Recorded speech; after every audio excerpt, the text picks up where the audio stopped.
தேவரே, நம் ஆலவேளையிலும் நீர் எங்களோடு கூட பேச வேண்டிய வார்த்தைகளை வந்திருக்கிற ஊழியக்காரரை கொண்டு பேசி எங்களுடைய வாழ்க்கைக்குரிய காரியங்களையும் நாங்கள் தேவனை தெரிந்து கொண்டதனுடைய நோக்கத்தையும் அறிந்து இன்னும் நாங்கள் தேவனுக்கு பிரியமானவைகளை செய்யத்தக்க ஆலோசனைகளையும் திட்டங்களையும் வழிவாசல்களையும் வேத நுணுக்கங்களை அறிந்து கொள்ளவும் புரிந்து கொள்ளவும் அதன்படி நடக்கவும் எங்களுக்கு நீர் கிருபை செய்யுங்க. இப்பொழுது வந்திருக்கிற ஊழியக்காரரை உங்களுடைய கர்த்தர்கள் ஒப்புக் கொடுக்கிறோம். தூர பிரயாணத்திலிருந்து அவர்கள் வந்திருக்கிறார்கள். அவரை நீர் பலப்படுத்துவீராக. இன்னும் அன்று உங்களுடைய கரம் அவர்களுக்கு ஆதரவா இருக்கட்டும். பரிசுத்த ஆவியானவருடைய ஆளுகைக்குள்ளாக நாங்கள் அவர்களை ஒப்புக் கொடுக்கிறோம். பேசுறது நீங்கள் அல்ல, ஆவியானவரே உங்களிடத்திலிருந்து பேசுவார் என்று சொன்ன வேத வார்த்தையின்படியாக அவர்கள் சுயமாய் பேசாமல் பிதாவுக்கு புரிதும் குமாரனுக்கு புரிதே அன்றி வேறொன்றையும் உங்களுக்கு அவர் போதிக்க மாட்டார் என்ற வேத வார்த்தையின்படியாக பரிசுத்த ஆவியானவருடைய ஒத்தாசை கொண்டு ஆண்டவருடைய ஊழியக்காரருடைய வாயிலே புறப்படுகிற ஒவ்வொரு வார்த்தைகளும் ஆண்டவரே எங்களுடைய வாழ்க்கையிலும் உம்முடைய ஊழியத்திலும் நாங்கள் நிறைவேற்ற எங்களுக்கு நீங்க கிருபை செய்யுங்கப்பா. ஆண்டவரே, இந்த நாளை எங்களுக்கு ஆசீர்வதித்தாங்க. தேவ பிரசன்ன தேவ மகிமை எங்களை அளவில்லாமல் ஆளுகை செய்யட்டும். இயேசு கிறிஸ்துவின் நாமத்தில் பிதாவே, ஆமென் ஆமென். நம் கரந்தட்டி சதிசையாவை நாம் வரவேற்போமா? ஹல்லேலூயா ஹல்லேலூயா ஹல்லேலூயா. மீதியான காரியங்களை அவர் நமக்கு வெளிப்படுத்துவார்.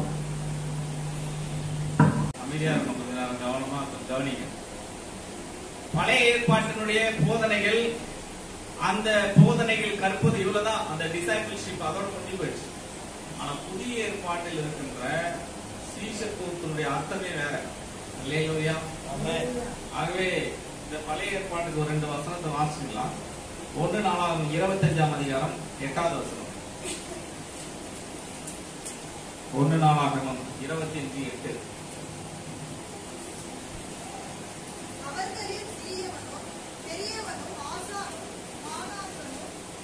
ஆசானும் மாணாக்கனும் இருக்கு சொல்லப்படுதுல, இதான் தல்மீத் என்ற வார்த்தையினுடைய ரெஃபரன்ஸ் வார்த்தை. நான் சொன்னதுக்கு ரெஃபரன்ஸ். இது நேரடியே சீசன் என்ற அந்த பொருள் வரல, வார்த்தை கிடையாது. ஆனா அதனுடைய ரெஃபரன்ஸ் சொல்லப்பட்டிருக்கு. இன்னொரு இடத்துல கூட ஆண்டவர் கல்விமான் அந்த இது வாசிங்க, ஏசாயா 54:13 வாசி.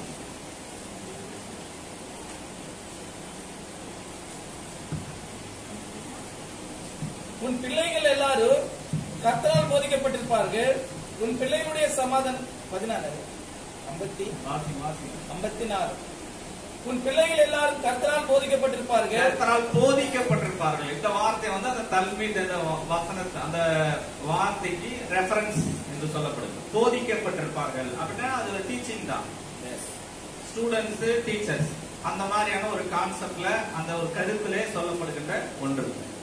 ஆனால் புதிய ஏற்பாட்டிலே சொல்லப்பட்ட இந்த சீஷன் என்ற வார்த்தைக்கு 2-3 அர்த்தம் இருக்கு. 2 அர்த்தம் இருக்கு. சொல்ற முதல்ல மத்தேஸ் என்ற வார்த்தை சொல்லப்படுது. Matthews கிரேக்கத்துல MATHETES. மத்தேஸ் அப்படின்னா என்ன அப்படின்னா, மத்தேஸ் இந்த வார்த்தையில் தான் மேத்தமெட்டிக்ஸ் என்ற வார்த்தை உருவானது. மேத்தமெட்டிக்ஸ் இருக்குல்ல, கணக்கு. இந்த கணக்கு உருவாச்சு. இந்த கணக்கு போடணும்னா என்ன வேணும்? கணக்கு போன ஸ்டூடெண்ட் சொல்லுங்க, கணக்கு போனா என்ன வேணும்? நம்பர். நீங்க சொல்லு, கணக்கு போனா என்ன வேணும்? மேக்ஸ் போடணும்.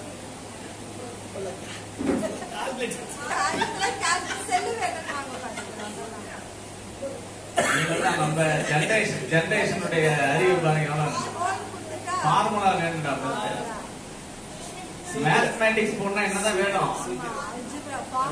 ஃபார்முலா இல்லாம போட முடியாது கணக்கு. நீங்க 1 2 எவ்வளவு நேரம் வச்சு நீ கால்குலேட்டர் அழுத்தினாலும் அது 1 2 தான்.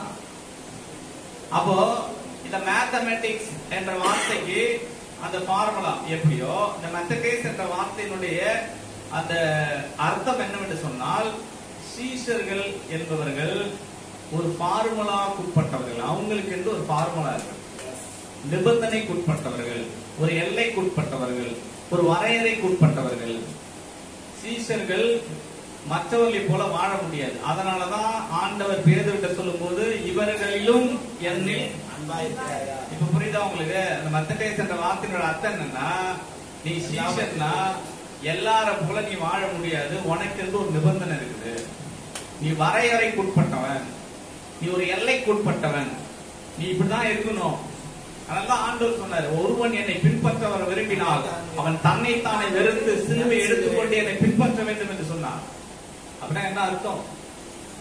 நீ சீஷன்னா இந்த ஆர்டினரியா இன்னைக்கு இருக்கின்ற நம்ம பாக்குறோம்ல, இப்ப இந்த சமுதாயத்துல ஒரு நார்மல் சாதாரணமான ஒரு நார்மல் கிறிஸ்தவர்களாக வாழ்ந்து விட்டு மடிவதற்காக இயேசு நம்மை அழைக்கவில்லை.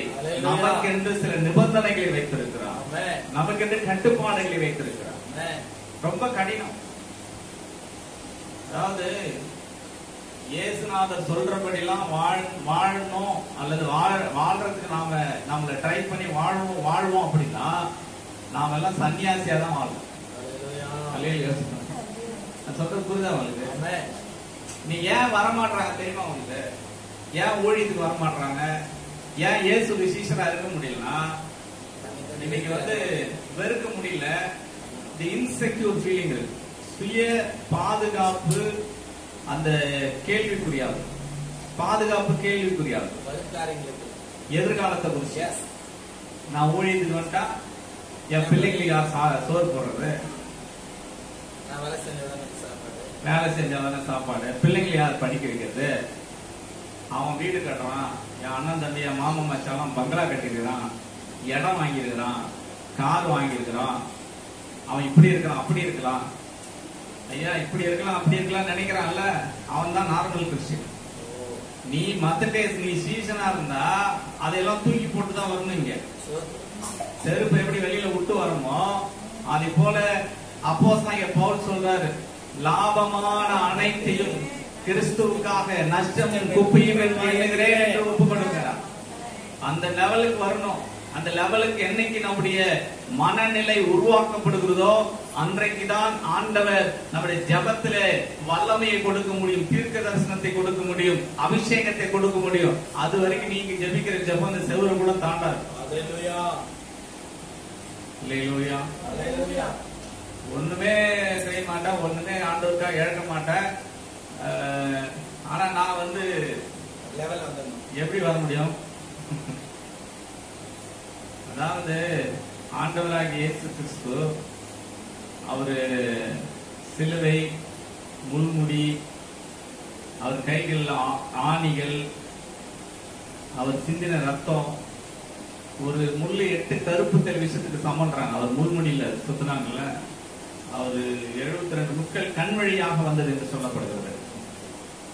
சாட்டையில் அடித்த போது சாட்டை கொக்கிகள் நிறைந்த சாட்டை முதுகில அடித்து இழுத்த போது அவருடைய முதுகு ஏர் உழுத நிலத்தை போல இருந்தது என்று சொல்லப்படுகிறது. ஆண்டவராக இயேசு கிறிஸ்து என்ன சொல்றாருன்னா, என்னுடைய சொந்த ரத்தத்தை சிந்தி சம்பாதித்த சபை என்று ஆண்டவர் சொல்றாரு. அப்போஸ்தலன் பவுல் தான் ஒரு இடத்துல சொல்றாரு. என்ன சொல்றாருன்னா, நீங்கள் கிரயத்துக்கு கொல்லப்பட்டீர்கள் என்று சொல்றாரு. நாம எல்லாம் வாங்கப்பட்டோம், பணத்தினால கிடையாது, இயேசு கிறிஸ்துவின் ரத்தத்தினால, அவருடைய தழும்புகளாலே, அவர் பட்ட பாடுகளாலே நாம் ரட்சிக்கப்பட்டிருக்கிறோம். சிம்பிளா சொல்றோம். இனி உலகத்திலே அதிகமான சிலை யாருடைய சிலை என்று சொன்னால் இயேசு கிறிஸ்துக்கு ஒரு பக்கம் இருந்தாலும் இந்தியாவில் எடுத்துக்கிட்டா அம்பேத்கர் சிலை தான் இருக்கு. அம்பேத்கர் சிலை இல்லாத இடங்கள் கிடையாது, போர்டுகள் கிடையாது. அநேக இயக்கங்கள் அம்பேத்கர் பின்னாடி போறாங்க. ஏன் போறாங்க? அவங்களுக்காக பாடுபட்டார்.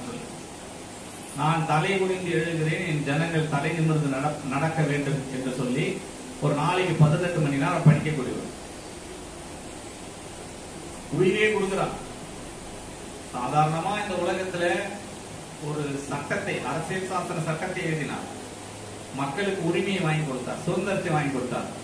அதுக்கே இவ்வளோ கொண்டாட்டங்கள், இவ்வளவு சிலைகள், இவ்வளோ விஷயத்தை செய்யறமே. ஐயா கடைசி சொத்த ரத்தம் இந்த பூமியில சிந்துற வரைக்கும் ஆண்டவராக இயேசு கிறிஸ்து அரை நிர்வாணமாக 6 மணி நேரம் 2 கரங்களை விரித்து கல்வாரி சிலுவையில பலியானாரு. சொந்த ரத்தத்தை நமக்காய் சிந்தினாரு. அவருக்காக 1 மணி நேரம் கூட நாம ஊழியம் செய்யலன்னா நாமெல்லாம் சபைக்கு வர்றது இந்த பைபிள் எடுக்கிறதே வேஸ்ட்.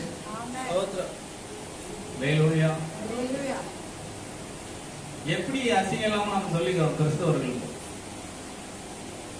நமக்கென்று ஒரு உணர்வு இருக்க வேண்டாமா? எனக்காக ஆண்டவர் உயிரை கொடுத்திருக்கிறார். அந்த ஆண்டவருக்காக நாம் என்ன செய்யணும்? அது சீஷர்கள் என்பவர்கள் நிபந்தனைக்குட்பட்டவர்கள். இன்னொரு வார்த்தை சீஷர்கள் என்பதற்கு சொல்லப்பட்டிருக்கு. என்ன அப்படின்னா கிரேக்கத்திலே அக்கோல்தியா, AKOLTHEO, அக்கோல்தியா என்ற வார்த்தை சொல்லப்படுகிறது.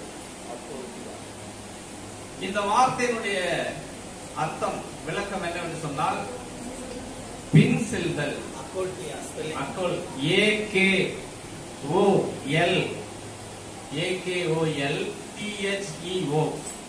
அக்கோல்தியா.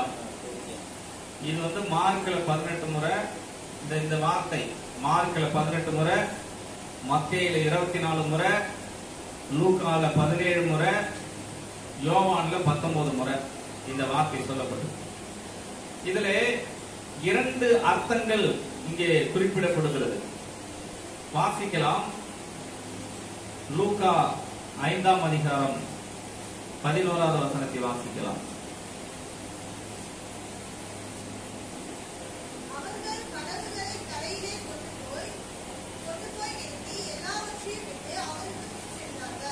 ரெண்டு விதமான பின் செல்லுதல். இந்த பின் செல்லுதல் 2 கூட்டம் இருந்துச்சு. ஒண்ணு, திரளான ஜனங்கள் அவருக்கு பின் சென்றார்கள். வசனத்துல அன்னைய இடத்துல வாசிக்கும். கவனிங்க, அக்கோல்தியா என்ற வார்த்தைக்கு என்ன அர்த்தம் அப்படின்னா, இந்த திரளான ஜனங்கள் போனாங்கல்ல, அது கிடையாது. அது ஆர்டினரியா போறது. நாம கூட இங்க போறோம், எங்க ஊர்ல என்ன சொல்லிட்டாங்கன்னா, ஒரு புடவை 10 ரூபா அப்படின்ட்டான் ஒரு ரெடிமேட் கடையில. எங்க இருந்துதான் வந்தாங்கன்னு தெரியல. இந்த லேடிஸ் போய் கண்ணாடி எல்லாம் உடைச்சிட்டாங்க. அந்த இதெல்லாம் கதையே உடைச்சிட்டாங்க. ஏன்? ஒரு புடவை எவ்வளவு? 10 ரூபா. இந்த மாதிரி அங்கங்க அற்புதம் நடக்குது. திடீர்னு பாத்தீங்கன்னா குஷ்டரோகி சுகமாகறான், கண் இல்லாதவன் திடீர்னு பார்வை கிடைக்குது, ஊமைகள் பேசுகிறார்கள், மரித்த உயிரோடு எழுப்புகிறார்கள். இதையெல்லாம் பார்த்த உடனேயே ஜனங்கள் எல்லோரும் வாப்பா அங்க ஏதோ அற்புதம் நடக்கும், இயேசு நோட்டு வந்திருக்காங்க நம்ம ஊருக்கு, அந்த இயேசுனால அற்புதம் நடக்கலாம், வாங்க பார்க்கலாம் அப்படின்னு சொல்லி இப்படி என்ன பண்றாங்க போன கூட்டங்கள். இதுதான் பின்தொடர்ந்தது, பின் போனது.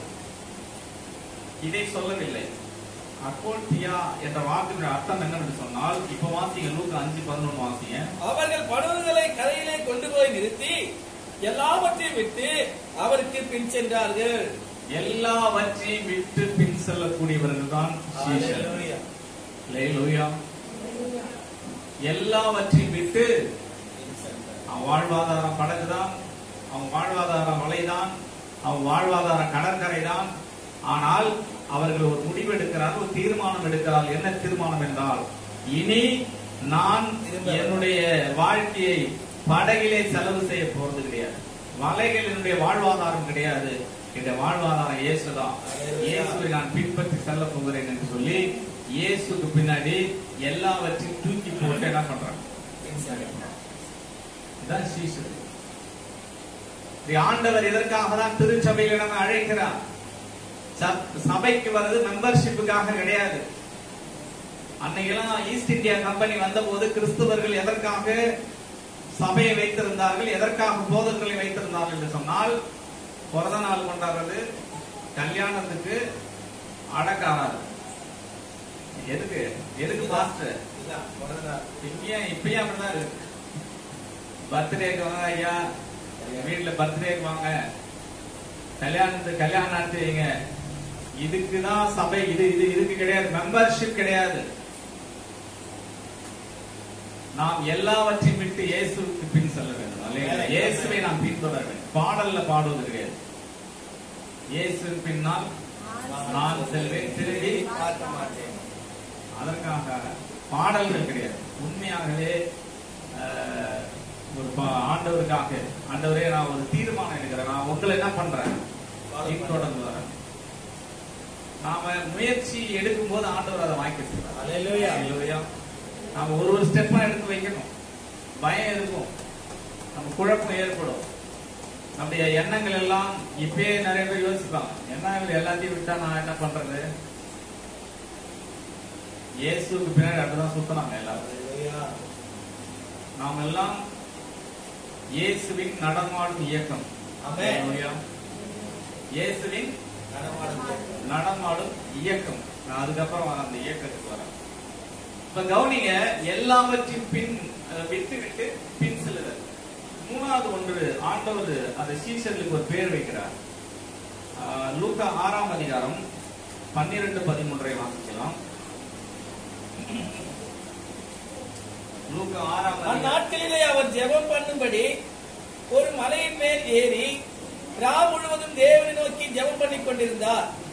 பொழுது விடிந்த போது அவர் தம்முடைய சீஷர்களை வரவழைத்து அவர்களில் 12 பேரை தெரிந்து கொண்டு அவர்களுக்கு அப்போஸ்தலர் என்று பெயரிட்டார். அல்லேலூயா. அல்லேலூயா. இவர்கள் எல்லாம் ஒரு 12 பேர் ஏற்கனவே இயேசுவால் தெரிந்து கொள்ளப்பட்டவர், முன்குறிக்கப்பட்டவர்கள். ஏற்கனவே ஆண்டவர் வந்து சூசன் பண்ணார், தெரிந்து கொண்டார். நல்லா புரிஞ்சுங்க, இரவெல்லாம் ஜெபம் பண்றாரு. இரவெல்லாம் என்ன பண்றாரு? வசனம் தெளிவா சொல்லுது, ஜெபம் பண்ணி முடிச்சுட்டு காலையில ஏந்து ஒரு பேர் ஒண்ணு வைக்கிறாரு. என்ன பேர் வைக்கிறாரு? ஏன் வச்சாரு? என்ன அப்போஸ்தலர்னா என்ன அர்த்தம்? என்ன அப்போஸ்தலர்னா என்ன அர்த்தம்? அதாவது இயேசு வாழ்ந்த காலத்துல அங்கே அரசாங்கத்தினுடைய அதிகார மையங்கள் நிறைய இருந்தது. அதிலே ஒன்று சனகரிப் சங்கம் என்று ஒரு சங்கம் இருந்தது. 71 பேர் இருப்பார்கள். அதுல 70 பேர் ஒரு தலைவர். யூதர்களுக்கு என்று ஒரு சங்கம், அது அதான் சனகரிப் சங்கம். அப்போஸ்தலனாகிய பவுல் கூட என்ன செய்யறாரு அப்படின்னு சொன்னா, திருச்சபைகளை துன்பப்படுத்துவதற்கு இந்த சங்கத்திட்ட தான் போயிட்டு லெட்டர் வாங்கிட்டு வராரு. அப்ப என்ன அப்படின்னா, அந்த எருசலேமில் இருக்கின்ற அந்த சங்கமானது ஒரு முடிவை எடுத்தால், ஒரு தீர்மானத்தை எடுத்தால், அமெரிக்காவில் இருக்கிற யூதர் கூட அதுக்கு கட்டுப்பட்டுதான் ஆகணும். அது ஒரு தனி கவர்மெண்ட், யூதர்களுக்கு என்று ஒரு தனி கவர்மெண்ட். அதுதான் அவருடைய நீதிமன்றம். அதுதான் அவர்கள் ஒரு சட்டத்தை பாஸ் பண்ணணும். அந்த அதுதான் அந்த சங்கம் தான் சட்டத்தெல்லாம் பாஸ் பண்ணும். அப்போ அதுல ஒரு வார்த்தை என்ன அப்படின்னா, அவங்க அந்த சங்கத்தினுடைய அதனுடைய கோட்பாட்டை நிறைவேற்றுவதற்கு நியமிக்கப்பட்டவர்கள் தான் அவர்கள் எல்லாம். அப்ப ஆண்டவராகிய இயேசு கிறிஸ்துவும் அதை போல இங்க ஒரு இயேசு கிறிஸ்துக்கு என்று ஒரு இயக்கத்தை ஏற்படுத்துகிறார். அல்லேலூயா. அது என்ன சொல்றாங்கன்னா, அபிஷியல் ரெப்ரசன்டேட்டிவ். அபிஷியல் ரெப்ரசன்டேட்டிவ் அதாவது என்னன்னா, அவர்கள் இந்த அரசாங்கத்தினால் அங்கீகரிக்கப்பட்ட பிரதிநிதிகள். இந்த 71 பேர் யூதர்கள் அங்கீகரிக்கப்பட்ட பிரதிநிதிகள். இதுல இவங்க சொல்றதுதான் சட்டம். இவர்கள் தான் அமெரிக்காவில் இருக்கின்றவர்கள் கூட சட்டத்தை பாஸ் பண்ணும். அதே போல ஆண்டவர் நம்ம எல்லாம் எப்படி வச்சிருக்கிறார் அப்படின்னா, நாம் எல்லாம் இயேசுவால் நியமிக்கப்பட்ட அங்கீகரிக்கப்பட்ட பிரதிநிதிகள். அல்லேலூயா. வேற யாரும் இல்ல. நாம எல்லாம் யாரு அப்படின்னா, இந்த உலகம் வந்து நமக்கு சர்டிபிகேட் கொடுக்கணும் அவசியமே கிடையாது. இந்த உலகம் நமக்கு சர்டிபிகேட் கொடுக்கணும்னு அவசியமே இல்லை. ஆண்டவர் நம்மை அங்கீகரித்து விட்டார். என்றைக்கு நாம் இயேசுதான் எனக்கு ஆண்டவர், அவரை தவிர நான் வேற எந்த தெய்வத்தையும் வணங்க மாட்டேன் என்று நம்மை ஆண்டவரிடத்தில் அர்ப்பணித்தோமோ, அன்றைக்கு ஆண்டவர் நம்மை அங்கீகரித்து விட்டார். நாம் கடவுளால் அங்கீகரிக்கப்பட்ட பிரதிநிதிகள். எங்க வேணாலும் போலாம். அதான் ஆண்டவர் சொல்ற, உலகம் எங்கும் லிமிட்டே கிடையாது. நீ கால் மீதிக்கும் தேசத்தை நான் உனக்கு சொந்தமாக்குவேன். நீ யாருகிட்ட போய் சொன்னாலும் நல்ல ஜெபம் பண்ணிட்டு நீங்க போய் சொன்னீங்கன்னா, உங்க வாயின் வார்த்தைகளை ஆண்டவர் விடுதலையின் வார்த்தையாக மாற்றுவார். உங்கள் வாயிலிருந்து புறப்படுகிற வார்த்தைகள் அவர்கள் காயங்களுக்கு மருந்தாக மாறும். அவர்கள் பாவங்களிலிருந்து அவர்கள் விடுதலை கொடுக்கும். அவர்கள் வியாதியிலிருந்து ஆண்டவர் விடுதலை கொடுப்பார். மரித்தவர்கள் கூட உயிரோடு எழுப்பக்கூடிய வல்லமையை நாவிலே ஆண்டவர் கொடுப்பார். பிராக்டிகல் பண்ணாதானே தெரியும். பிராக்டிகலே பண்ணாம நம்ம கடைசி வரைக்கும் நான் தான் சொல்லிட்டேன், ஸ்பெசிபிக் காலிங் இல்ல, ஆனா ஜெனரல் காலிங் நம்ம இருக்குது. நம்ம எல்லாரும் அழைக்கப்பட்டவங்க தான். பொதுவான அழைப்பு ஆண்டவர் கொடுத்துட்டாரு. இனிமேல இங்க சபையில உட்காந்துட்டு ஆராதனை அட்டன் பண்றோம். இங்க கடைசி வரைக்கும் நாம எந்த ஒரு முயற்சி இல்லாமல் திருச்சபைக்கு ஆத்மாவயம் செய்யாமல் திருச்சபைக்கு பிரயோஜனம் இல்லாமல் நாம் இருப்போம் என்று சொன்னால் நம்ம சுய பரிசோதனை நாம் செய்து பார்க்கணும். ஏதாவது ரிப்பேர் ஆயிருக்குதா? ரிப்பேரா இருக்கிறோமா? சர்வீஸ் ஏன் நல்லா கவனிய, ஒரு போன் கொஞ்சம் சரியில்லை என்ன பண்ணுவோம்? திடீர்னு அவர் என்ன பண்ணிட்டாருன்னா கீழே போட்டார். கீழே போட்டு அது எடுக்கல, அது இன்னும் ஆயிடுச்சு அப்படின்னாரு. அதை பார்க்கும்போது அந்த கார்டு போடுற இடம் வந்து கொஞ்சம் மேல வந்துருச்சு. அந்த இது மேல வந்து நான் பார்த்தா அதை உள்ள அழுத்தணும்னா சரியா போச்சு. கொஞ்சம் லூஸ் ஆனதை டைட் ஆக்கணும்னு என்ன ஆயிடுச்சு? சரியா ஆண்டவர்கிட்ட நம்ம கிட்ட எதெல்லாம் லூஸா இருக்குதோ எல்லாத்தையும் அண்டவரே நான் லூஸா சுத்தினுக்கிறேன் சொல்லுங்க. அண்டவரே நான் இன்னும் ஏதோ ஸ்டாப் பண்ணிட்டு எனக்கு ஏதோ பிரச்சனையில இருக்குது, இன்னும் நான் வந்து தயாராகல, இன்னும் எனக்கு மனசே வரமாட்டேது ஊழியர், இன்னும் நான் குழப்பமா இருக்கிறேன். எல்லாம் யாருக்கு ஒப்பு கொடுக்கணும்? அதாவது நல்லா புரிஞ்சுங்க. சமீபத்துல ஒரு புத்தகம் ஒன்று நான் வாசித்தேன். அந்த புத்தகத்துடைய பேர் வந்து குச்சி வீடு. புத்தக பேர் குச்சி வீடு. கவனிங்க, ஆங்கிலத்துல வந்து த ஷாக்ஸ், SHACKS, இதான் அந்த புத்தகத்துடைய பேர். ஷாக்ஸ். வில்லியம் டி யோங் என்பவர் அதை எழுதியிருக்கிறார்.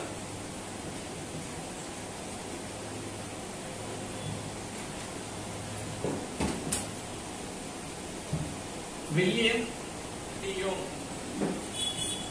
2007ஆம் ஆண்டு அமெரிக்க தேசத்தில் வெளியிடப்பட்ட ஒரு புத்தகம். அந்த புத்தகம் என்ன செய்தியை சொல்லுகிறது என்பதை நான் சொல்றேன். ஒரு மேக் என்ற ஒருவர் குடும்பமாய் அவர் ஒரு டூருக்கு போறார். அவருக்கு அஞ்சு பிள்ளைங்க, அதுல கடைசியில ஒரு பெண். இவங்க டூருக்கு போன இடத்துல திடீர்னு ஒரு நாள் அவருடைய பொண்ணு காணாம போயிடுறாங்க. நான் சுருக்கமா சொல்றேன், அந்த பெண் காணாம போயிடுறாங்க. இவங்க வந்து பாக்குறாங்க, அந்த பொண்ணை காணோம். 13 வயசு பெண்ணு பொண்ணை காணாமன்னு சொல்லி ரொம்ப தவிக்கிறாங்க. போலீஸ் வச்சு அங்கங்க தேடுறாங்க. கடைசியா பார்த்தா அவங்க கண்டுபிடிச்ச இடம் தான் அந்த குச்சி வீடுன்னு சொல்லி மலை மேல இருக்கிற ஒரு இடம். அதனாலதான் அந்த புத்தகத்துக்கு பேர் குச்சி வீடு. அந்த இடத்துல போய் பார்த்தபோது அவருடைய பெண் கிடைக்கவில்லை. ரத்தம் நிறத்தோடு கூட, இந்த வாடையோடு கூட அவருடைய ஆடை மட்டும் தான் இருக்கிறது, பெண்ணை காணும். அப்போது அங்க இருக்கின்ற காவல்துறையினர் சொல்கிறார், என்ன சொல்கிறார் சொன்னால், இந்த பெண்ணை ஒரு சைக்கோ கொலைகாரன், இங்கே இந்த பகுதியில் வழக்கமாக சிறு பெண்களை கடத்தி சென்று தவறான வழியிலே அந்த பெண்களை கற்பழித்து கொல்லக்கூடிய ஒரு சைக்கோ கொலைகாரன் உங்க பெண்ணை கடத்தி கொலை செய்து அந்த உடலை எங்கேயோ தூக்கி போட்டு விட்டான். இனி உங்க பெண்ணை நீங்க பார்க்க முடியாது, இந்த ஆடைதான் உங்களுக்கு மிச்சம் என்று சொல்லி கொடுக்கிறார். இதை வாங்கினவருடைய தந்தை அழுது கொண்டே வீட்டுக்கு வருகிறார். 1 மாசம் ஆகுது, 2 மாதம் ஆகிறது. திடீரென்று சொல்லி ஒரு கடிதம் வருகிறது. அந்த கடிதம் எங்கிருந்து வருது என்று சொன்னால், அந்த குச்சி வீடுன்னு இருக்குல்ல, அங்கிருந்து வருது. யார் அனுப்புகிறார் என்று அந்த விலாசத்துல ஃப்ரம் அட்ரஸ் பார்த்தா, ஃப்ரம்ல கடவுள் தான் நான் அனுப்புறேன், கடவுள் பேர் போட்டு, கடவுள் அனுப்புற நீ வா அப்படின்னு. இவருக்குள்ளாக ஒரு குழப்பம்.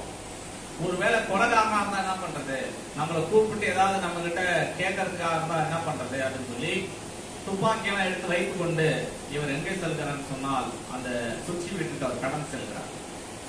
அங்கு போய் அவர் கதவை திறக்கும் போது 3 பேரை சந்திக்கிறார். பிதா குமார் பரிசுத்த ஆவியை போல அங்கே 2 பெண்கள், ஒரு ஆணை அவர் சந்திக்கிறார். அது ரொம்ப நாவல் மாதிரி, அது ரொம்ப பெருசு, 166 பக்கம், அவ்வளவு பக்கம். அது ஷார்ட்டா சொல்றேன்.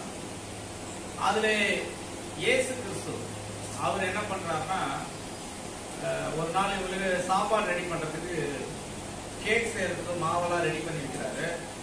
மேக் வந்து இன்னொரு ரூம்ல இருக்கிறாரு. இவர் வந்து அந்த மாவெல்லாம் ரெடி பண்ணிட்டு இருக்கும்போது திடீர்னு ஒரு சவுண்டு கேக்குது. அந்த பாத்திரம் வைத்திருந்த மாவு கீழே உடைஞ்சி அதெல்லாம் உடைந்து மாவெல்லாம் சிதறி போய் கிடக்கு. மேக் பார்க்கிறார், பார்த்து விட்டு உள்ள இருக்கிற ரூம்ல பாக்குறாரு, அந்த இயேசு கிறிஸ்து பிதா குமாரன் பரிசுத்த 3 பேரும் வந்து சிரிச்சிட்டு இருக்கிறாங்க பேசி. அப்புறம் கேட்டாராம் இயேசு கிறிஸ்து இடத்துல, நீங்க என்ன உடஞ்சி போய் கிடக்குது, அதை பத்தி யோசிக்காம நீங்க சிரிச்சிட்டு இருக்கிறீங்களே அப்படின்னு கேட்கும்போது அதற்கு அவர் ஒரு பதில் சொன்னாங்க. என்ன பதில் அப்படின்னு சொன்னா, உடைந்து போன, அதாவது இந்த உடைந்து போன இந்த பாத்திரமோ இந்த மாவோ எங்கள் ஐக்கியத்தை கெடுத்து விடக்கூடாது, உடைவது இயல்பு அப்படின்னு சொல்லி அந்த மேக்குக்கு அவர் சொன்னார். புத்தகத்தில் நிறைய விஷயம் இருக்கு. என்னை பாதித்தது அந்த காரியம். இயல்பை நினைத்து, இயல்பு என்றால் வாழ்க்கையில் பிரச்சனைகள் வருவது இயல்புதான். எல்லாருக்கும் பிரச்சனை வரும், எல்லாருக்கும் கஷ்டம் வரும், எல்லாருக்கும் கண்ணீர் வரும், எல்லாருக்கும் அதான் வாழ்க்கை. இதை நாம் இதன் மேலே நம்முடைய கான்சென்ட்ரேஷனை நாம் செலுத்திவிட்டு கடவுளோடு கூட இருக்கிற ஐக்கியத்தை நாம் துண்டித்து விடக்கூடாது.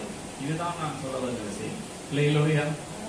ஒரு ஆண்டவரை ஏற்றுக்கொண்டவர்களுக்கு இந்த உலகத்திலே பிரச்சனைகள் வந்தால் வேதம் சொல்லுகிறது, மனுஷனுக்கு நேரிடுகிற சோதனை எல்லாமே வேறே சோதனை உங்களுக்கு நேரிடாது. எல்லாம் வரும், பிரச்சனை வரும், எல்லாம் கஷ்டம் வரும்.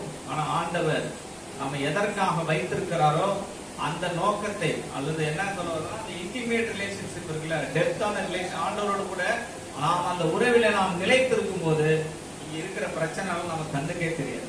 அதுதான் இயேசு கிறிஸ்து அந்த மனிதனை கற்றுக் அவர் கடவுளிடத்துல கேள்வி கேட்க புறப்பட்டார். ஏன் எனக்கு தீமை நடந்தது, ஏன் என் வாழ்க்கையில கஷ்டம் நடந்தது, ஏன் எனக்கு மட்டும் இப்படி நடக்கணும்னு சொல்லி கேள்வி கேட்க போனாரு. கடவுள் அவர் கற்றுக் கொடுத்தது என்னன்னா, இந்த உலகத்துல சில நேரத்துல சில தவறுகள் நடக்கிறது, தவறி விழுகிறது, உடைந்து போகிறது, சுக்குநூறாக ஆறுது. அதை நினைச்சுக்கிட்டு இருந்தோம் அப்படின்னா கடவுள் இந்த உலகத்திலே நம்மை அனுப்பின அந்த நோக்கத்தை நாம் இழந்து விடுவோம் என்று ஆண்டவராக இயேசு கிறிஸ்து கற்றுக் கொடுத்ததாக அந்த புத்தகத்தில் ஒரு கதை சொல்லப்பட்டது. ஆகவே இந்த மாலை நேரத்துல நமக்கு என்று ஆண்டு ஒரு நோக்கத்தை வைக்கிறார். நாம் எல்லாம் கடவுளால் அங்கீகரிக்கப்பட்ட பிரதிநிதி, சாதாரணமானவர்கள் அல்ல, கடவுளால் நாம் அங்கீகரிக்கப்பட்ட பிரதிநிதிகள். ஆகவேதான் ஆண்டவர் நம்மை அழைத்திருக்கிறார். அல்லேலூயா, ஆமென்.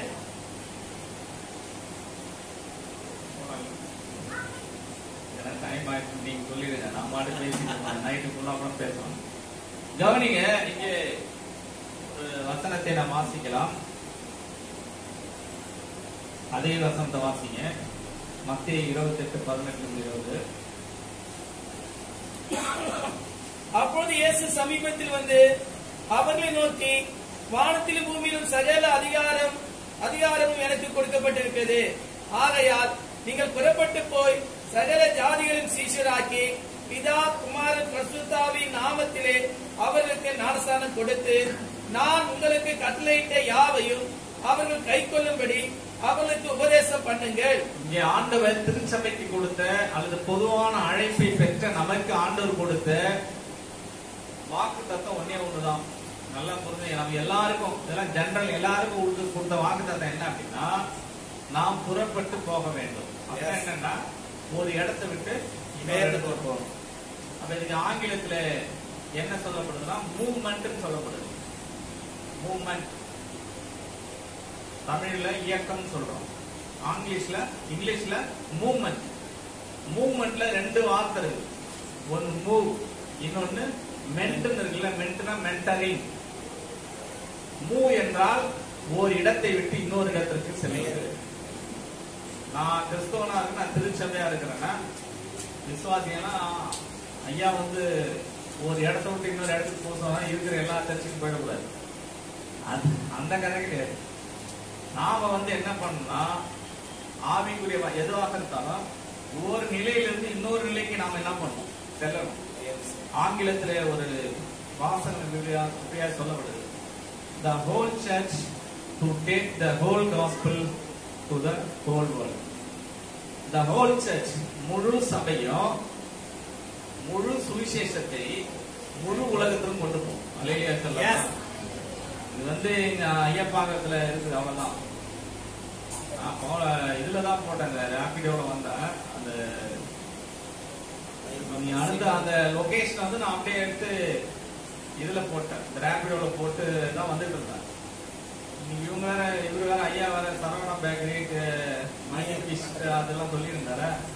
அது ஆனா இவன் லொகேஷன் அவன் தான் சொன்னான், சார் லொகேஷன் கரெக்டா தான் போயிட்டு இருக்குது, நீங்க எதுவும் கேட்க வேணாம், கரெக்டா வந்து நிறுத்தணும், கரெக்டா அந்த இடத்துல வந்து அங்கேயே நினைச்சு வண்டி. ஆகவே ஆண்டவர் திருச்சபைக்கு என்ன வாக்குத்தத்தை கொடுத்திருக்காருன்னு சொன்னால், இந்த முழு உலகத்திற்கும் சுவிசேஷத்தை எடுத்துக்கொண்டு போகக்கூடிய ஒரு பொறுப்பை ஆண்டவர். நாம் எல்லாம் ஆண்டவராகிய இயேசு கிறிஸ்துவின் நடமாடும் இயக்கம் என்பதை நாம் மறந்துவிடக் கூடாது. ஆண்டவராகிய இயேசு கிறிஸ்து நேரடியாக அவர் ஊழியத்தில் ஈடுபட்டது எத்தனை வருஷம்? 3 வருஷம்.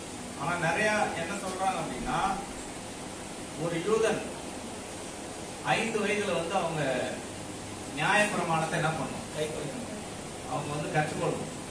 13 வயசுல வாய்மொழி அந்த நியாயப்பிரமாணத்தை வந்து அவங்க தேர்ச்சிட்டாரு, சோரெல்லாம் தேர்ச்சிட்டாரு. 18 வயசுல கல்யாணம். 20வது வயசுல ஒரு யூதன் தன்னுடைய தந்தையுடைய வேலையை அவன் கற்றுக்கணும், அவன் தந்தையுடைய வேலையை கத்துக்கணும். இயேசு கிறிஸ்து கூட தச்சனின் குமாரன் அல்லவா அப்படின்னு சொல்றாங்கல்ல, அந்த தச்சனின் குமாரன் அல்லவான்னு எப்படி சொல்றாங்கன்னா, 20வது வயசுல இயேசு கிறிஸ்து யோசேப்போடு கூட அமர்ந்து அந்த கார்பெண்டர் ஒர்க்கை அவர் கற்றுக்கொண்டார். அது 20ல இருந்து அவர் 30 வயசு வரைக்கும் யாரெல்லாம் கதவு செய்ய வந்தாங்களோ, யாரெல்லாம் இந்த ஜன்னல் செய்ய வந்தாங்களோ, யாரெல்லாம் வுட் ஒர்க் செய்ய வந்தாங்களோ எல்லாரையும் இயேசு கிறிஸ்து அப்படியே எல்லாரும் சந்திச்சிட்டார். அதனாலதான் இயேசு கிறிஸ்துடைய போதனை நீங்க பாத்தீங்கன்னு சொன்னீங்கன்னா, மக்களுடைய பிரச்சனையை தான் ஒரு போதனையாவே செய்வார். நீங்க பைபிள்ல நீங்க பாத்தீங்கன்னா அவருடைய போதனை எல்லாம் எடுத்துக்கிட்டீங்கன்னா, லூக்கா 18ஆம் அதிகாரத்தை நம்ம எடுத்துட்டோம் அப்படின்னா, அநீதி உள்ள நியாயாதிபதியை பத்தி பேசுறாரு. ஏன்னா அங்க அப்படி இருந்தது. ஒரு அம்மா தொடர்ந்து போய் நியாயம் கேட்கறாங்க, கடைசியில என்ன பண்ணல, நியாயமே கிடைக்கல. அப்ப அதை பத்தி அங்க என்ன பண்றாரு சொல்லிட்டு அப்படியே டிஃபரன்ஷியேட் பண்றாரு. அநீதி உள்ள நியாயாதிபதியை இரக்கம் செய்யும் போது இரவும் பகலும் தம்மை நோக்கி கூப்பிடுகிற தம்மால் தெரிந்து கொள்ளப்பட்டவர்கள் நியாயம் செய்யாமல் இருப்பாரோ என்று ஆண்டவராகிய இயேசு கிறிஸ்து அவருடைய டீச்சிங்கை நாம பார்க்கணும். எங்க இந்த டீச்சிங் எல்லாம் வந்தது அப்படின்னா, அவரு 20வது வயசுல அவர் அப்பாவோட கூட இருக்கும் போதே எல்லாரையும் என்ன பண்ணிட்டாரு, சந்திச்சிட்டாரு. அது அடுத்த சப்ஜெக்ட். இந்த 3 வருஷ ஊழியத்துல ஒரு சர்வே சொல்லப்படுது, ஒரு கணக்கு சொல்லப்படுகிறது. என்ன அப்படின்னா, கிட்டத்தட்ட ஆண்டவராகிய இயேசு கிறிஸ்து 3 ஆண்டுகள்ல 2 லட்சம் மக்களை நேரடியாக மறைமுகமாகவோ, 2 லட்சம் மக்கள் நேரடியாக மறைமுகமாகவோ இயேசு யார் என்று தெரிந்து கொண்டார்கள். எத்தனை பேரு? 2 லட்சம் பேர். எத்தனை வருஷத்துல? 3 வருஷம். சொல்லுங்க, 3 வருஷத்துக்கு முன்னாடி இந்த சபைக்கு வந்தவங்க, இல்ல 3 வருஷத்துக்கு முன்னாடி கிறிஸ்துவலா இருக்கிறவங்க எத்தனை பேர் கை தூக்கம்? ஐயா நான் வந்து இத்தனை வருஷம் கிறிஸ்தவனா இருக்கிறேன், இருக்கிறீங்களா? அப்படியே யாராவது பூச்சப்படாம தூக்குங்க, ஆண்டவர் ஒன்றும் போச்சு. எத்தனை பேர் இருக்கிறீங்க? இல்ல நான் கிறிஸ்தவங்களே இல்லைன்றீங்களா? ஒரு சிஸ்டர் ரசிக்கப்பட்டுக்கிறாங்க. கவனிங்க, ஒரு 3 வருஷத்துல 3.5 வருஷத்துல 2 லட்சம் மக்களை இயேசு சந்திச்சார். இதுதான் இயக்கம். நான் சொல்றது புரியுதா உனக்கு? சபை ஒரே இடத்துல தான் இருக்கும், சபை மாறாது. இது வந்து இப்ப ரெண்டலா இருக்கலாம், ஒரு கட்டணம் இருக்கு, ஒரு சபை கட்டணம் இருக்குது, அந்த கட்டணம் அங்கேயே தான் இருக்கும். சின்னமலை ஏஜி சபை அது அங்கேயே தான் இருக்கும். ஆனா சபையுடைய மக்கள் அதே நிலையில் இருக்கக்கூடாது. அவர்கள் ஒரு இடத்தை விட்டு இன்னொரு இடத்திற்கு செல்ல வேண்டும், ஒரு பரிணாமத்திலிருந்து இன்னொரு பரிணாமத்திற்கு செல்ல வேண்டும், ஒரு நிலையிலிருந்து இன்னொரு நிலைக்கு செல்ல வேண்டும். அது பர்சனல் ஸ்பிரிச்சுவல் குரோத்தாக இருக்கலாம், அல்லது திருச்சபைக்கு வளர்ச்சிக்காக இருக்கலாம். அது எப்படியோ ஒரு விதத்துல வளர்ந்து கொண்டேதான் இருக்க வேண்டும். 2024 முடிய போகுது, கடைசி நவம்பர்ல வந்திருக்கிறோம். யோசிச்சு பாருங்க, 31ஆம் தேதி நம்மள மாதிரி யாரும் பாவ அறிக்கை செய்ய முடியாது. சும்மா முக்கிய போய் அழுது, ஆண்டவரே என்னை மன்னியும் ஆண்டவரே, நான் இதை செஞ்சேன் அதை செஞ்சேன், கோபத்தால் என்னுடைய நாட்கள் எல்லாம் கழிந்து போனது. ஏன்னா பிரசங்கம் அப்படிதான் பிரசங்கம் வரும். பாஸ்டம் பழைய வருட ஆராதனையில பிரசங்கம் பண்ணும்போது சங்கீதம் 90ல மோசேனுடைய விண்ணப்பம்னு பிரசங்கம் பண்ணுவார். ஆண்டவரே அப்படி கோபத்தால் எங்கள் நாட்களை நாங்கள் என்ன பண்ணிட்டோம், ஒரு கதையை போல எங்கள் நாட்கள் எல்லாம் கழிந்து போனது. எத்தனை வருஷம் நாம இப்படி ஜெபிக்க போறோம்? ஒரு சாதாரணமாக 3 ஆண்டுகளிலே ஆண்டவராகிய இயேசு கிறிஸ்து அங்க இருக்கின்ற ஏழைகள், வியாதியஸ்தர்கள், மீனவர்கள், தொழில் செய்யக்கூடியவர்கள், அரசர்கள், எல்லா தரப்பு மக்களையும் ஆண்டவர் சந்திச்சார். யாரையும் ஆண்டவர் விட்டவே இல்லை, எல்லாரையும் சந்திச்சார். அப்படிதான் பைபிள் நம்ம வாசிக்கிறோம்.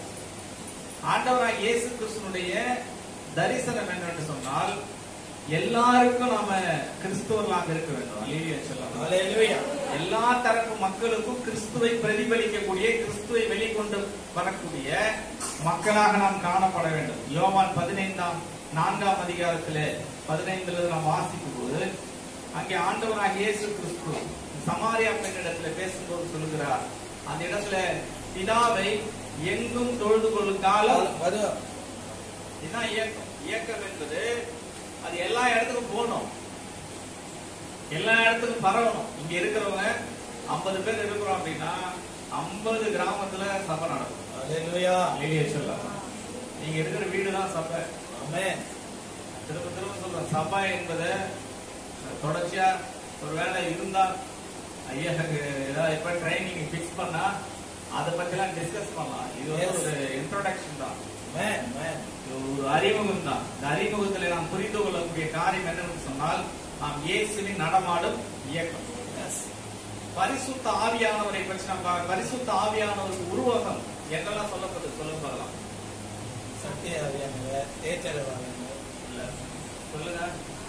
அடையாளம் பரிசுத்த ஆவியானவர்.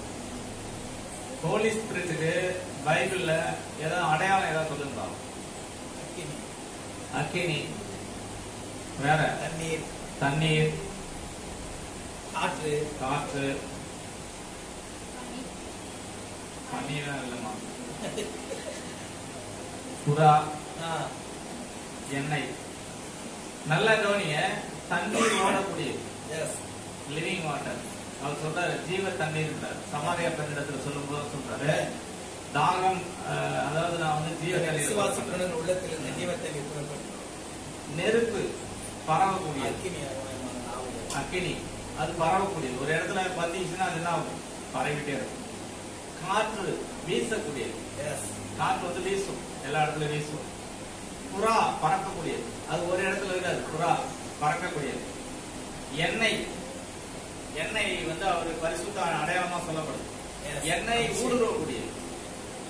ஆரோனின் சிரசின் மேல் ஊற்றப்பட்ட அந்த தைலமானது அவனுடைய தாடியின் சிரசின் மேல இருந்து அப்படி இறங்கி வச்சான். அதாவது அந்த பரிசுத்த ஆவியானவருக்கு உருவமாய் சொல்லப்படுகிற எதுவுமே இந்த ஒரு இடத்துல தேக்கம் அடையக்கூடியதாக சொல்லப்படவில்லை. மாறாக நெருப்பு பரவும், தண்ணீர் ஓடும், புறா பறக்கும், காற்று வீசும், எண்ணெய் ஊடுரும். அப்ப இந்த பரிசுத்தாவை பெற்றவங்க மட்டும் ஏன் அப்படியே இருக்கிறாங்க? நான் கேட்கறது புரியுதா புரியலையா? அல்லேலூயா. இந்த மாலை நேரத்துல நீங்க கூப்பிட்டு வந்தீங்களோ கூப்பிடாம வந்தீங்களோ தெரியாது, ஆனா கடவுள் உங்களை அழைக்கிறார். அல்லேலூயா. ஆண்டவர் இந்த மாலை நேரத்துல இயேசுவின் நடமாடும் இயக்கமாக, ஆவிக்குரிய இயக்கமாக ஆண்டவருக்காக புறப்பட்டு செல்வதற்கு ஆண்டவர் நம்மை அழைக்கிறார். ஆகவே இந்த நேரத்தில் நாம் ஆண்டவருடைய சமூகத்திலே ஒப்புக் கொடுக்கும். தங்களுக்கு முடிய ஒரு நிமிஷம் ஆண்டவருடைய கருத்துல அதை ஒப்புக் கொடுக்கலாம். Thank you holy spirit. ஆண்டவரே, உங்களுடைய கரத்திலே நீ நாங்கள் ஒப்புக் கொடுக்கும். உமக்காகத்தானே ஐயா நான் உயிர் வாழ்கிறேன் ஐயா, உமக்காகத்தானே ஐயா நான் உயிர் வாழ்கிறேன் ஐயா, இந்த உடலும் உள்ளமெல்லாம் அன்பர் உமக்காகத்தானே ஐயா, இந்த உடலும் உள்ளமெல்லாம் அன்பர் உமக்காகத்தானே ஐயா, உமக்காகத்தானே ஐயா நான் உயிர் வாழ்கிறேன் ஐயா உமக்காகத்தானே ஐயா நான் உயிர் வாழ்கிறேன் ஐயா இந்த உள்ளமெல்லாம் அந்த உமக்காகத்தானே ஐயா இந்த உள்ளமெல்லாம் அந்த உமக்காகத்தானே ஐயா கோதுமை மணி போல் மடித்திடுவேன் உமக்காய் தினமும் பலன் கொடுப்பேன் கோதுமை மணி போல் மடித்திடுவேன் உமக்காய் தினமும் பலன் கொடுப்பேன் அவமானம் நிந்தை சிலுவைதனை அவமானம் நிந்தை சிலுவைதனை அனுதினம் உமக்காய் சுமக்கிடுவேன் அனுதினம் உமக்காய் சுமக்கிடுவேன் உமக்காகத்தானே ஐயா நான் உயிர் வாழ்கிறேன் ஐயா உமக்காகத்தானே ஐயா நான் உயிர் வாழ்கிறேன் ஐயா இந்த உலகமெல்லாம் அந்த உமக்காகத்தானே ஐயா இந்த உலகமெல்லாம் அந்த உமக்காகத்தானே ஐயா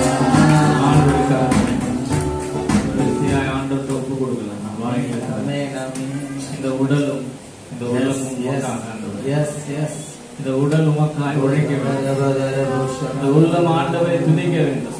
முடிந்தவங்க ஆண்டவரே, முடிந்தவங்க சொல்லுங்க எல்லாவற்றையும்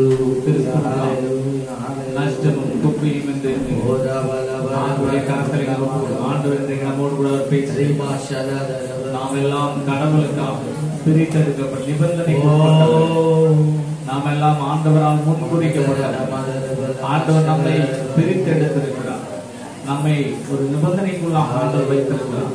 எல்லாவற்றையும் விட்டு அவருக்கு பின் செல்லக்கூடிய ஒரு கூட்டத்தை ஆண்டவர் எதிர்ப்பார்.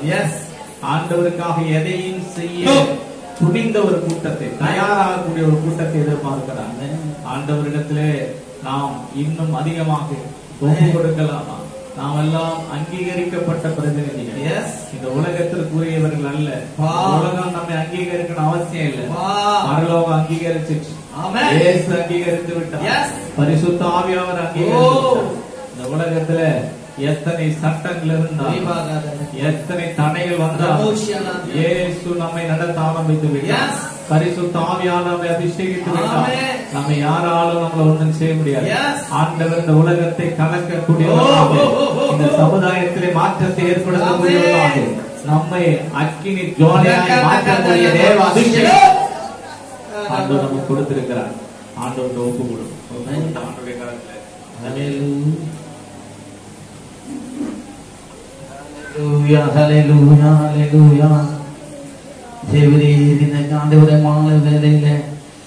இவ்வளவு நேரமாய் ஆண்டவரே எதற்காக நீர் எங்களை ஆண்டவரே அழைத்தீர் என்பதையும் தெரிந்து கொண்டீர் என்பதையும், எங்களுக்கு எப்படிப்பட்ட ஒரு அபிஷேகத்தை எங்களுக்கு கொடுத்திருக்கிறது என்பதையும், அதிகாரத்தை கொடுத்திருக்கிறீர் என்பதையும் ஆண்டவரே நீர் அப்படியாய் ஊழியக்காரரை கொண்டு எங்களுக்கு நீர் வெளிப்படுத்தின தயவுக்காக நாங்கள் உமக்கு நன்றி செலுத்துகிறோம்.